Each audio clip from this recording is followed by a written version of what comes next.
শ্বাসনালীর জটিল চিকিৎসায় সাফল্য রুবি জেনারেল হাসপাতালের। সম্প্রতি কলকাতার রুবি জেনারেল হাসপাতালের পালমোনোলজি বিভাগে দুটি জটিল ও বিরল শ্বাসনালীর চিকিৎসায় সাফল্য অর্জন করল। মিনিমালি ইনভেন্সিভ ইন্টারন্যাশনাল পদ্ধতির মাধ্যমে 62 বছর বয়সী মহিলার সম্পূর্ণ অবরুদ্ধ শ্বাসনালী থেকে টিউমার বের করে পুনরায় সচল করা হয় ফুসফুস। অন্যদিকে 69 বছর বয়সী এক সিওপিডি আক্রান্ত রোগীর শ্বাসনালী থেকে এন্ডোবক্ট্রিয়াল টিউমার বের করে সফল হলো বায়োপসি। হাসপাতাল সূত্রে যে খবর পাওয়া গিয়েছে, রোগীর বর্তমানে সুস্থ রয়েছেন। চিকিৎসকদের মতে শ্বাসকষ্টের উপসর্গ অবহেলা না করেই দ্রুত চিকিৎসা শুরু করা উচিত।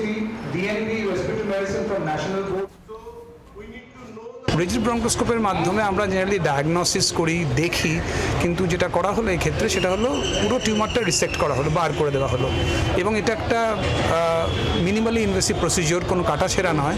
এবং আমরা যেটা দেখলাম, যেটা করার পরেই পেশেন্ট রিকভার করলো। শুধুমাত্র যে ডাক্তারের এক্সপার্টাইজ বা আমাদের রিজিড ব্রঙ্কোস্কোপি রয়েছে এটা নয়, এটার জন্য যে পেশেন্টটি রাইট টাইমে এসেছিল। কারণ এই চুপসে যাওয়া লাংস যদি বেশ কিছুদিন থাকতো তাহলে কিন্তু তার এই টিউমার বাদ দিলেও কিন্তু আবার নর্মালাইজ হতো না লাংস।